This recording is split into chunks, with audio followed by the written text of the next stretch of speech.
Hello అండి. Welcome to data nebula. So, ఈరోజు మనం సాల్వ్ చేసే ప్రాబ్లం వచ్చేసి డిపార్ట్మెంట్ వైజ్ హైయెస్ట్ సాలరీ. ఓకేనా?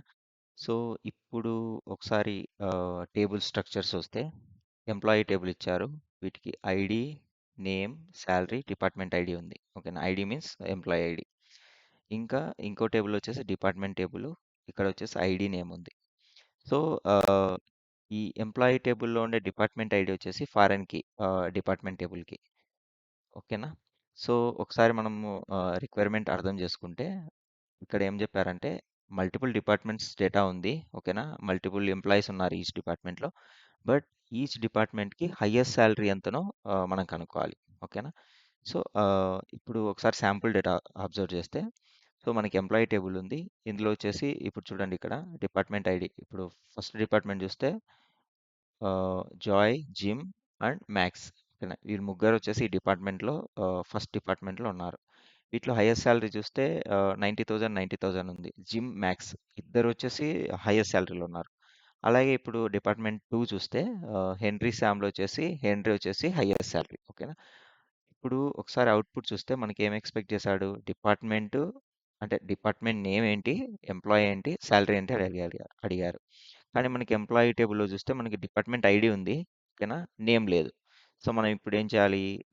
సో, అందుకే ఈ టేబుల్ ఇచ్చాడు. డిపార్ట్మెంట్ టేబుల్ గూడా. సో దట్ మనం జాయిన్ చేసుకొని ఫస్ట్ స్టెప్ వచ్చేసి డిపార్ట్మెంట్ నేమ్ తెచ్చుకోవచ్చు. ఓకేనా? సో, ఇప్పుడు ఐ థింక్ క్లియర్‌గా అర్థమవుందనుకుంటా. ఇంకోటి వచ్చేసి ఎడ్జ్ కేస్ ఇచ్చాడు. సో, మల్టిపుల్ ఎంప్లాయీస్ ఇప్పుడు ఫస్ట్ డిపార్ట్మెంట్ చూస్తే మ్యాథ్స్, జిమ్ ఇద్దరికి హైయెస్ట్ సాలరీ ఉంది. ఇలాంటి సినారియోలో కూడా ఇద్దరిని మనము ఆహ్, డేటాలోకి రావాలి. అంటేనే ఎంతమంది హైయెస్ట్ సాలరీ ఉంటే అంతమంది రావాలి ఈచ్ డిపార్ట్మెంట్‌లో. ఓకేనా? ఒకసారి మీకు ఎక్సెల్ షీట్ ఓపెన్ చేసి క్లియర్‌గా ఎక్స్‌ప్లెయిన్ చేస్తాను. సారీ. సో, సేమ్ డేటా నేను ఇక్కడ ఎక్సెల్ షీట్‌లో తీసుకుంటాను. ఓకేనా? చూస్తే ఆహ్, ఇది ఎంప్లాయీ టేబుల్. ఇది వచ్చేసి డిపార్ట్మెంట్ టేబుల్. ఓకేనా? ఫస్ట్ స్టెప్ ఏంది? మనకు కావాల్సింది డిపార్ట్మెంట్ నేమ్ కూడా కావాలి. సో, మనం ఏం చేయాలి? ఈ 2 టేబుల్స్ జాయిన్ చేసేసి based on the department ID from employee table, department table నుంచి ఐడి, ఐడి కాలమ్ 2 మనం జాయిన్ చేసుకుంటే ఇలా వస్తుంది. ఓకేనా? ఇలా ఈచ్ డిపార్ట్మెంట్ ఇట్స్ నేమ్ 2 వచ్చేస్తాయి. ఓకేనా? సో, మనం క్లియర్‌గా ప్రాబ్లమ్ అర్థం చేసుకుంటే మనకేం కావాలి? ఈచ్ డిపార్ట్మెంట్‌లో హైయెస్ట్ సాలరీ కదా! సో, దానికి నేనేం చేస్తానంటే ఫస్ట్ మనకేం కావాలి? డిపార్ట్మెంట్ వైస్ మనము ఒక గ్రూప్ చేయాలి. ఓకేనా? అంటే ఒక డిపార్ట్మెంట్ వైస్ ఉండే ఎంప్లాయీ డేటా అంతా ఒక చోటికి తేవాలి. ఆ తర్వాత అందులో ఉండే salaries highest based on highest నుంచి స్టార్ట్ చేసుకుంటే ఈజీగా మనము ఫైండ్ అవుట్ చేయొచ్చు మ్యాక్స్ సాలరీ. ఓకేనా?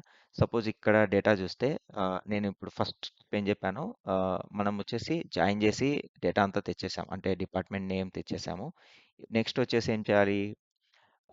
ఇప్పుడు నేను కలర్ డిఫరెన్షియేషన్ అందుకే చేశాను. ఓకేనా? ఈచ్ డిపార్ట్మెంట్ ఉంది. ఫస్ట్ డిపార్ట్మెంట్‌కి ఈ కలర్ కోడింగ్ ఇచ్చాను. అంటే ఫస్ట్ నేను గ్రూపింగ్ చేస్తున్నాను. ఆ తర్వాత గ్రూపింగ్ చేసిన తర్వాత ఏం చేస్తున్నాను? ఇది గ్రూపింగ్. ఓకేనా? జస్ట్ బేస్డ్ ఆన్ అంటే ఇక్కడ కలర్ చూస్తే మీకు డిఫరెన్షియేట్ చేయడానికి నేను ఈజీగా ఇచ్చాను. నెక్స్ట్ ఏం చేయాలి? సార్ట్ చేయాలి. ఓకేనా? Based on the salary. ఓకేనా? సో, ఈచ్ డిపార్ట్మెంట్‌లో సాలరీ వైస్ మనం సార్ట్ చేస్తే హైయెస్ట్ సాలరీ వచ్చేసి పైన వచ్చేసాయి. ఓకేనా? జిమ్, ఓకేనా? మ్యాక్స్ అని. కింద చూస్తే కింద సెకండ్ డిపార్ట్మెంట్‌లో వచ్చేసి 80,000 అనేది హైయెస్ట్ సాలరీ హెన్రీకి. సో, ఇలా స్టార్ట్ చేయాలి. సో, ఇది థియరిటికల్‌గా ఫైన్. ఓకేనా? మనము ప్రాక్టికల్‌గా సీక్వెల్ క్వెరీలో ఎలా రాయాలో నేను ఈజీ మెథడ్‌లో చెప్తాను. ఓకేనా? సో, ఇప్పుడు మనము ఏదైతే మనం థియరిటికల్‌గా approach problem solving approach discuss చేసామో సేమ్ ఇక్కడ ఇంప్లిమెంట్ చేస్తాము. ఓకేనా? ఫస్ట్ ఏం చెప్పానంటే ఫస్ట్ మనము రిక్వైర్డ్ కాలమ్స్. ఓకేనా? బోత్ టేబుల్స్ నుంచి మనం తీసుకోవాలి. ఓకేనా? ఎంప్లాయీ టేబుల్ నుంచి, డిపార్ట్మెంట్ టేబుల్ నుంచి. సో, ఫర్ దట్ మనము క్వెరీ బిల్డ్ చేద్దాము. ఓకేనా? సెలెక్ట్. ఓకేనా? మనకి ఏ టేబుల్స్ ఉన్నాయి? ఎంప్లాయీ, ఎంప్లాయీ ఎంప్లాయీ టేబుల్కి నేను ఈ అనాలిసిస్ ఇచ్చాను. ఓకేనా? జాయిన్ ఏ ఇంకో టేబుల్ అయితే డిపార్ట్మెంట్.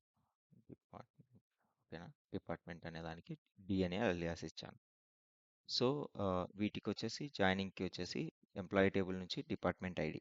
ఓకేనా? E dot department ID equal to department table వచ్చేసి ID column. So D dot ID. So తర్వాత వచ్చేసి మనము ఏ కాలమ్స్ మనకు అవసరమో అవి సెలెక్ట్ చేసుకుంటాం. ఈ డాట్ ఎంప్లాయీ టేబుల్ నుంచి ఈ డాట్ ఐడి. ఓకేనా? E dot name. నేమ్ వచ్చేసి మనకి అవుట్పుట్ ఒకసారి చూద్దాము. నేమ్కి ఏమన్నా లియాస్ ఇచ్చారేమో. సో ఎంప్లాయీ నేమ్ వచ్చేసి ఎంప్లాయీ అని ఆ, మనకి అవుట్పుట్లో రావాలి. సో మనం ఎంప్లాయీ నేమ్కి వచ్చేసి ఈ నేమ్ ఎంప్లాయీ అని ఇద్దాము. ఇంకోటి యాక్చువల్గా మేబీ ఇక్కడ ఎంప్లాయీ అనేది ఆల్రెడీ టేబుల్ నేమ్ ఉంది కాబట్టి నెక్స్ట్ మనం తీసుకుందాము. ఈ అలియాసింగ్ అంతా లాస్ట్లో చేద్దాము. ఓకేనా? డిపార్ట్మెంట్ అంటే ఏంది? డిపార్ట్మెంట్ టేబుల్లో ఉండే డిపార్ట్మెంట్ నేమ్ వచ్చేసి అదే డిపార్ట్మెంట్ నేమ్ కూడా మనకు అవసరం. సో మనకి ఎంప్లాయీ టేబుల్ ఏమేమి అవసరం? ఐడి, నేము, శాలరీ. ఓకేనా? శాలరీ తీసుకున్నాను. తర్వాత వచ్చేసి డిపార్ట్మెంట్ నుంచి నేమ్. ఓకేనా? తీసుకున్నాము. ఇప్పుడు మనకి బేసిక్ ఏవేవి కాలమ్స్ కావాలన్నా అవి తీసుకున్నాము. ఓకేనా? ఒకసారి మనం ఎక్సెల్ షీట్కి మళ్ళీ వెళ్తే ఓకేనా? ఓకేనా? గ్రూప్ జాయినింగ్ అయితే అయింది. తర్వాత ఏం చేయాలి? గ్రూపింగ్ చేసేసి ఫస్ట్ గ్రూపింగ్ అంటే ఏ డిపార్ట్మెంట్ వైస్ గ్రూప్ చేసి ఆ తర్వాత మనము శాలరీ వైజ్ సార్ట్ చేయాలి. ఓకే, డిపార్ట్మెంట్ వైజ్ గ్రూప్ చేయాలి, శాలరీ వైజ్ సార్టింగ్ చేయాలి. ఓకేనా? అలా చేస్తే మనకి అంటే హైయెస్ట్ శాలరీ వచ్చేసి అంటే ఇక్కడ డిసెండింగ్ ఆర్డర్లో చేయడం వల్ల హైయెస్ట్ శాలరీ వచ్చేసి పైకి వస్తుంది. అప్పుడు ఇప్పుడు మనం ఏం చేస్తాము? అ- అలా సార్ట్ చేసిన తర్వాత వచ్చే వాటికి ర్యాంకింగ్స్ అసైన్ చేసాము. 1, 2, 3 అట్లా. అంటే ఎలా అంటే హైయెస్ట్ మార్క్స్ వచ్చిన వాళ్ళకి ర్యాంక్ 1 ఇచ్చినట్లు అలా హైయెస్ట్ శాలరీకి వచ్చేసి మనం ర్యాంక్ ఇచ్చాము. ఓకేనా? సో అలా ఇప్పుడు సేమ్ ఇదే మనము సీక్వెల్ క్వెరీలో కూడా ఇంప్లిమెంట్ చేయొచ్చు. ఓకేనా? Go back to this one lead code. ఓకేనా? సో వీటికి వచ్చేసి నేను వచ్చేసి డెన్స్ ర్యాంక్ అనే ర్యాంకింగ్ ఫంక్షన్ యూజ్ చేస్తున్నాను. ఓకేనా?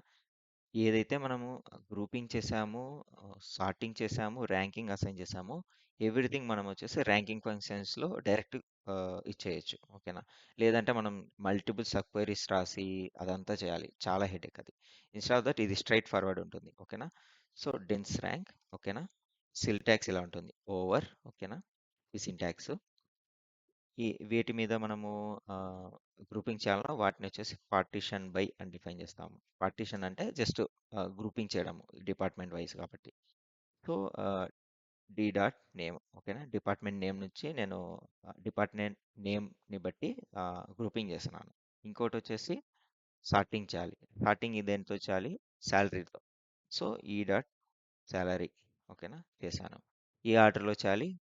మనకి హైయెస్ట్ శాలరీ పైన ఉండాలి. డిసెండింగ్ ఆర్డర్లో కావాలి కాబట్టి డిఈఎస్సి అంటే డిసెండింగ్ ఆర్డర్లో అవుతుంది. ఓకేనా? వీటికి ఇదంతా వచ్చేసి ఒక ర్యాంక్ లాగా ఇచ్చేస్తుంది. బేస్డ్ ఆన్ పార్టిషన్ బై ఏవైతే కాలం ఇచ్చామో అది పార్టిషన్ చేసి అంటే గ్రూపింగ్ చేసి ఆ, ఏదైతే ఆర్డర్ బైలో ఇచ్చామో ఆ కాలంతో సార్ట్ చేసేసి వాటికి నెంబర్ అసైన్ చేస్తుంది. డెన్స్ ర్యాంక్ అయితే. సో అదే ర్యాంకింగ్ అని చెప్పాను కదా దానికి. సో వీటికి వచ్చేసి నేమ్ వచ్చేసి నేను ఆర్ఎన్ ఇస్తాను. ఓకేనా? సో ఇది మన బేసిక్ క్వైరీ. ఓకేనా? ఇప్పుడు ఒకసారి మన ఎక్సెల్ షీట్కి వెళ్తే సో ఇలా ఇలా వస్తుంది. ఓకేనా? ఇప్పుడు మీరు ఇదంతా అబ్జర్వ్ చేసినప్పుడు మనకు కావాల్సిన రిక్వైర్మెంట్ డేటా ఎక్కడ ఉంది? ఏ రికార్డ్ అయితే ర్యాంక్ ఈక్వల్ టు 1 అని ఉందో ఆ రికార్డ్ వచ్చేసి మన యాక్చువల్ ఆన్సర్. ఓకేనా? So coming back to lead code. ఓకేనా? సో వీటిని వచ్చేసి నేను అలా ఫిల్టర్ చేయడానికి ముందు నేను వీటిని ఒక సిటీగా డిక్లేర్ చేస్తున్నాను. ఓకేనా? సిటీ బిల్డ్ చేస్తున్నాను. విత్ సిటీ అంటే నేను సబ్ అని రాయొచ్చు. బట్ నేను సిటీ కొంచెం ప్రిఫర్ చేస్తాను, ఎందుకంటే కొంచెం ఈజీగా స్ట్రక్చర్డ్గా ఉంటుంది. ఓకేనా? వీటికి నేను ఈఎంపి మీరు ఏదైనా ఇవ్వచ్చు వీటి నేము. ఓకేనా? యాస్ ఈ డేటా అంతా వచ్చేసి ఈ సిటీలోకి వస్తుంది. ఓకేనా? సో నెక్స్ట్ వచ్చేసి మనకు కావాల్సింది ఏంటంటే ఫ్రమ్. ఓకేనా? ఈ సిటీ నుంచి ఆ, ఏదైతే ర్యాంక్ వచ్చేసి ఈక్వల్ టు 1 ఉంటుందో. ఓకేనా? ఓకేనా? Where RN equal to 1. ఓకేనా? ఇంకోటి మనము ఎంప్లాయీ ఐడి నుంచి మనము సార్టింగ్ చేసుకుందాము. ఐడి ఆల్రెడీ ఉంది కదా, ఐడి. ఓకేనా? సో జస్ట్ మనకి ఈజీగా ఉండడానికి. సో ఇప్పుడు మనకు కావాల్సిన అవుట్పుట్ చూస్తే లీడ్ కోడ్ ఎలా ఉంటుందంటే ఎగ్జాక్ట్గా ఇలానే మ్యాచ్ అవ్వాలి. అలా అయితేనే మనకి టెస్ట్ కేసెస్ పాస్ అవుతాయి, లేకుంటే అది అవ్వదు. సో అందుకు మనము మనకు కావాల్సిన కాలమ్సే సెలెక్ట్ చేసుకుంటాం. ఇక్కడ మనకి ఏమేమి ఉన్నాయి? ఈ డాట్ నేమ్ అని ఉంది. ఓకేనా? ఇక్కడ ఈ డాట్ నేమ్ ఉంది. సో ఓకే, ఇక్కడ మనం ఏం చేయాలంటే ఇది ఇక్కడ ఈ డాట్ నేమ్ ఉంది, డి డాట్ నేమ్ ఉంది. రెండు నేమ్ అని వస్తాయి కాలమ్స్. అప్పుడు అంబిగ్యూటీ ఎర్రర్ వస్తుంది. దీనికి నేను వచ్చేసి ఇక్కడ మనకి ఏం అవసరము? ఎంప్లాయీ అని ఉంది కదా నేము. ఈ ఎంప్లాయీ అనే దాన్ని నేను ఇక్కడ ఇస్తాను. ఓకేనా? అండ్ డి డాట్ నేమ్కి వచ్చేసి ఇక్కడ మనకి రిక్వైర్మెంట్లు ఏముంది? డిపార్ట్మెంట్ అని ఉంది కాబట్టి నేను జస్ట్ అలియాసింగ్ ఇస్తాను అంతే. ఓకేనా? ఎలాగో నేమ్ నేమ్ అని ఉంటే రెండు కాలమ్స్ సేమ్ నేమ్ ఉంటే అంబిగ్యూటీ ఇష్యూ వస్తుంది. ఓకేనా? సో ఇప్పుడు మనకు కావాల్సినదంతా సెలెక్ట్ చేసుకుంటాం. ఓకేనా? ఇక్కడ మనకేంది? ఫస్ట్ కావాల్సిన డిపార్ట్మెంట్. ఓకేనా? నెక్స్ట్ వచ్చేసి ఎంప్లాయీ. ఓకేనా? ఇంకొచ్చేసి శాలరీ. ఇక్కడ ఆల్రెడీ మనం శాలరీ సెలెక్ట్ చేసాము. ఓకేనా? శాలరీ. సో ఇలా మనం బిల్ చేసాము. ఒకసారి టెస్ట్ చేద్దాము. సో ఒకసారి మళ్ళీ చూడండి. ఫస్ట్ మనం అన్ని కాలమ్స్ జాయిన్ చేసేసి రిక్వైర్డ్ కాలమ్స్ తెచ్చుకున్నాము. ర్యాంకింగ్ డెన్స్ ర్యాంక్ అప్లై చేసాము. ఆ, అంటే డిపార్ట్మెంట్ వైజ్ పార్టిషన్ చేసి శాలరీ వైజ్ సార్టింగ్ చేసాము. వాటికి ఒక ర్యాంక్ ఇచ్చాము. ఏదైతే ర్యాంక్ 1 ఉందో ఆ రికార్డ్స్ మనం సెలెక్ట్ చేసుకుంటున్నాం. ఓకేనా? Fine. Let me test this run this. ఏమన్నా ఇష్యూ వచ్చిందా? So okay, accepted. అంటే ఇది అయిపోయింది. అంటే ఇలా ఈజీగా మనము ఏదైనా ప్రాబ్లం అర్థం చేసుకుంటే ఈజీగా సాల్వ్ చేయొచ్చు. ఓకేనా? సో మీకు బోనస్ ఏంటంటే ఇప్పుడు సపోజ్ ఇక్కడ డిపార్ట్మెంట్ వైజ్ హైయెస్ట్ శాలరీ అడిగాడు కాబట్టి మనము సార్టింగ్ చేసేసి ర్యాంక్ వచ్చేసి 1 ఇచ్చేసి చేసాము. ఓకేనా? ఒకసారి ఎక్సెల్ షీట్కి వెళ్దాము. మీకు ఇంకొక టిప్ చెప్తాను. సో ఇన్ కేసు ఓకేనా, ఇంటర్వ్యూవర్ వచ్చేసి సెకండ్ హైయెస్ట్ శాలరీ అడిగారు అనుకోండి. సేమ్ సేమ్ క్వైరీ మీరు రన్ చేసి సేమ్ క్వైరీ బిల్డ్ చేసి ఓకేనా, ఏ ఇప్పుడు ర్యాంక్ 2 అని ఇచ్చారనుకోండి, ఆటోమేటిక్గా మీకు సెకండ్ హైయెస్ట్ శాలరీ వస్తుంది. ఇట్లా సపోజ్ మీకు ఇంటర్వ్యూయర్ వచ్చేసి 10th ర్యాంక్ ఉండే శాలరీ కావాలని అంటే అనుకుంటే మీరు జస్ట్ ఏం లేదు. ఓకే, ఓకే, ఇక్కడ వచ్చేసి ర్యాంక్ ఈక్వల్ 1 బదులు ఏ ఎన్ అంటే ఎంత శాలరీ, అదే ఏ ఆర్డర్లో ఉండే శాలరీ కావాలంటే ఆ ర్యాంక్ ఇచ్చేస్తే సరిపోతుంది. ఇప్పుడు మనకు ఫస్ట్ శాలరీ హైయెస్ట్ శాలరీ కావాలి కాబట్టి 1 ఇచ్చాం. సెకండ్ హైయెస్ట్ కావాలంటే 2 ఇస్తాము. 10th హైయెస్ట్ శాలరీ అంటే 10 ఇస్తాము అంతే. సో యా, దట్స్ ఇట్ అండి. హోప్ మీకు ఈజీగా అర్థమవుతుంది అనుకుంటా. Thank you so much.